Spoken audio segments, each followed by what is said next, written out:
ndewo no ọnwa ada Princess Eze na-ekene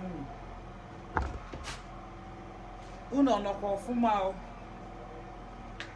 Ahụ m onye Imo steeti arọ ndị Izọg.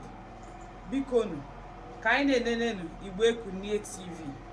Ọ ebe ọ na-akpọ nene, biko nụ ka anyị na-enene Igboekunie TV. A na-eme ihe gbasara anyị, ọ maka ọdịmma anyị. Ndewo no. Igbo ndị ọma nwe mmadụ ndị ọ ga-adịrị mma. Ana m asị unu ọ ga-adịrị unu mma n'Eke, dịrị unu n'Orie, dịrị unu n'Afọ, dịkwara unu na Nkwọ. N'unu ga-adị ka mmiri ụtụtụ, maka na mmiri ụtụtụ anaghị abụ ururu. Ana m asị ihe ọma mere onye ya mee gịnị ya mekwara ibe ya. Odozi a ka awụchigokwe ebe a kpọmkwem n'ime ihe gịnị ihe nkiri Igboekunie. Ana m asị unu ya gaziere unu. O nwere nwanne m nwaanyị agada nwaanyị gbọghọ chara acha ugo mụ na ya na ebe a.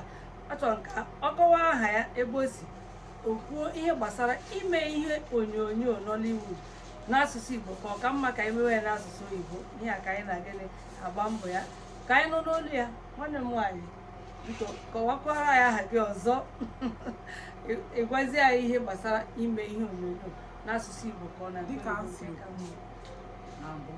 Aha m nwaada Princess Eze, esikwa Imo steeti arọ ndị Izọg. A sị na mba na-asụ n'onu.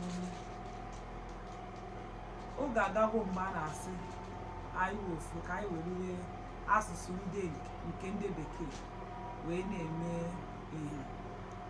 Ana m asị emetụkwanụ na asụsụ nke ndị bekee iji eme ka ndị mba ọzọ welu ghọtakwa anyị, na-egokwa anyị ya bụ ahịa.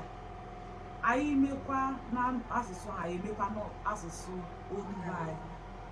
Ọ ya adịkwa m mma na emechaa na nke asụsụ ndị ọcha ahụ agbalịkwu ya n'olubo anyị, na-elekwa ha na-abụ maka na be anyị ọhụụ ndị niile nọ na be anyị na-anụ asụsụ oyibo. Ọwụkwa ha n'asụsụ ndị nna nna anyị ha. Onye anụkwa ha na enwekwa n'ihe ọjọọ o mere. Dịka ndị obodo mba ndị ọzọ ka anyị weregodu maka ndị ofe mmanụ, ndị Yoruba welu kwuo. Abịa na nke ndị Yoruba, ha nọ na fim nke asụsụ ndị oyibo. Ha mechaa n'akwụkwọ nke ndị Yoruba, ndị oyibo ahụ, ha nwere nke be ha, ha na-aka etinye uchu na nke ndị be ha ahụ. So anyị ma ọ ya adụ m mma ma ọ bụrụ na anyị agba mbọ mee ka onye esi achụ nke ndị oyibo a ka anyị sikwa na-achụkwa nke olubo anyị.